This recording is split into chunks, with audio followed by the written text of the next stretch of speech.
Audio Jungle.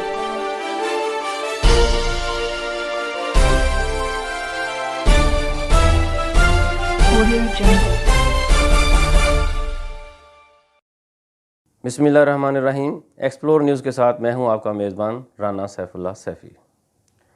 नबी अकरम सल्लल्लाहु अलैहि वसल्लम का इरशाद पाक है कि तुम में से कोई शख्स उस वक्त तक मोमिन नहीं हो सकता जब तक कि मैं उसके वालिदैन, उसकी औलाद और तमाम लोगों से ज़्यादा महबूब ना हो जाऊं।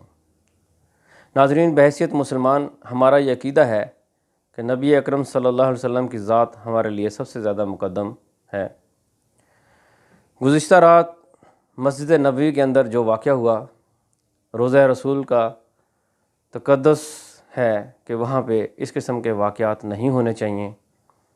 वहाँ पे ऊंची आवाज़ में बात नहीं करनी चाहिए, बल्कि मस्जिद नबवी के अंदर या अहाते के अंदर या मदीना के अंदर दुरूद पाक सल्लल्लाहु अलैहि वसल्लम पढ़ना चाहिए और ज़िक्र अल्लाह और ज़िक्र मुस्तफ़ा होना चाहिए।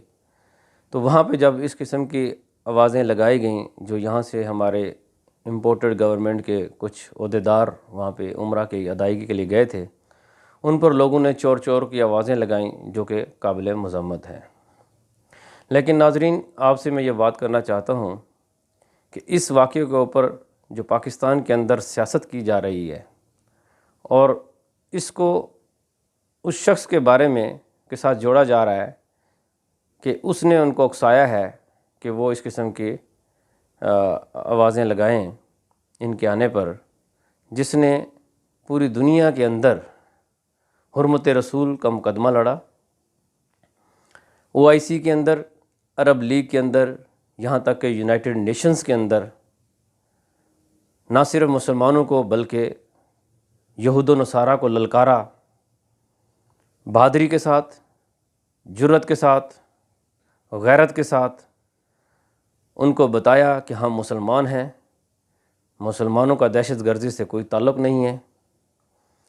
और नबी पाक सल्लल्लाहु अलैहि वसल्लम हमारे लिए बहुत अहमियत रखते हैं।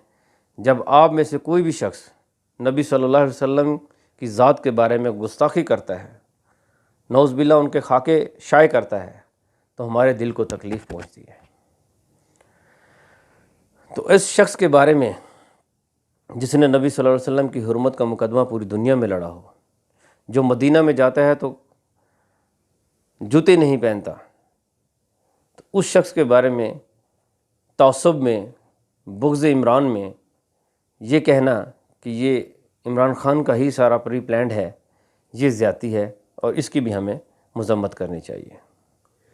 उसके बाद हमने देखा माज़ी में कि अगर माज़ी में इस तरह के वाक़यात ना होते और अगर वाक़यात हुए हैं और उनको इसी तरह जिस तरह आज हम सब लोग मिलकर इसकी मज़म्मत कर रहे हैं, अगर उस वक्त इसकी मज़म्मत की जाती तो शायद ये वाक़या आज ना होता।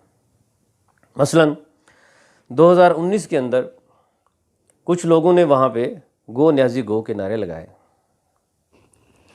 उसके बाद यहाँ पे हमारे पाकिस्तान मुस्लिम लीग नवाज़ की जो नायब सदर हैं मरीम नवाज़, उन्होंने उनको बड़ा अप्रिशिएट किया। इसी तरह जब नवाज़ शरीफ और रहील शरीफ साहब वहाँ पे गए तो उनके हक़ में नारे लगाए गए, तो उसको भी काफ़ी अप्रिशिएट किया गया। नारा चाहे हक़ में हो चाहे उनके ख़िलाफ़ हो, ऊंची आवाज़ में जब बात करने की वहाँ इजाज़त नहीं है तो इस किस्म के अमल को कभी भी उसको खराज तहसीन पेश नहीं करना चाहिए। उसके बाद हमने देखा अगले दिन जब बिलावल भुट्टो वहाँ पे गए तो वहाँ पे GA भुट्टो के नारे लगाए गए, उसकी भी हमें मज़म्मत करनी चाहिए। तो ये सारे ऐसे वाक़यात हैं, अगर हम माज़ी में ये मकाफ़ाती अमल है, अगर हम उस वक्त इनको बुरा समझें तो आज ये वाक़यात ऐसे ना होते। तो बहरहाल इस वाक़े की हम मज़म्मत करते हैं, लेकिन जिस तरीके से अमेरिका की साजिश और मुदाखलत के ज़रिए पाकिस्तान के अंदर मौजूद मीर जाफ़र और मीर सादक ने जिस तरह मिलकर एक जमहूरी हुकूमत को, पाकिस्तान तहरीक इंसाफ जिसकी 155 सीटें थीं, उनकी हुकूमत को ख़त्म करके जिस तरह से इन लोगों को हुकूमत पे कब्ज़ा करना दिया है, तो उनके मुदाखलत की वजह से, साजिश की वजह से हुकूमत पे कब्ज़ा तो करवाया जा सकता है, लेकिन ناظرین لوگوں کے دلوں کو نہیں جیتا جا سکتا. لوگوں کے اندر نفرت ہے ان کے بارے میں. لوگ ان کے چہرے نہیں دیکھنا چاہتے. یہ جہاں بھی جائیں گے، دنیا کے جس کونے میں بھی جائیں گے تو ان کو ذلت کا سامنا کرنا پڑے گا، کیونکہ انہوں نے پاکستان کے ساتھ بہت بڑا ظلم کیا ہے، پاکستان کے ساتھ بہت زیادہ ناانصافی کی ہے. ایسے ایسے لوگوں کو حکومت میں بٹھا دیا ہے جو کہ مجرم ہیں، جن پہ فرد جرم عائد ہونی تھی، جو ضمانت پر ہیں. یہ پاکستان کا مذاق اڑایا گیا ہے. پوری دنیا کے اندر پاکستان کی جگ ہنسائی ہوئی ہے. تو اس وجہ سے لوگ جو ہیں وہ بہت غصے میں ہیں اور وہ غصے کا اظہار کر رہے ہیں. یہ جہاں پہ بھی جائیں گے ان کو اس طریقے سے واسطہ پڑے گا. اور آج ناظرین جو دوسری اہم بات جو آپ سے کرنی تھی وہ پنجاب کے حوالے سے. پنجاب کے اندر آئینی بحران، ایک ہی وقت میں دو وزیر اعلیٰ.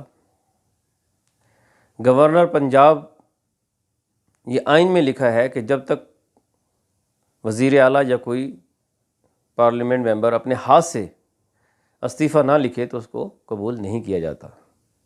دوسری بات، وزیر اعلیٰ عثمان بزدار نے استعفیٰ وزیر اعظم کے نام لکھا تھا، جبکہ آئینی طور پہ وہ گورنر کے نام ہونا چاہیے تھا.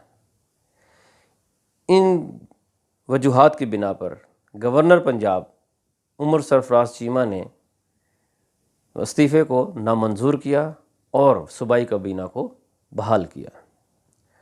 جیسے ہی یہ استعفیٰ نامنظور ہوا تو عثمان بزدار نے صوبائی کابینہ کی قیادت کی، صدارت کی اور اجلاس بلایا.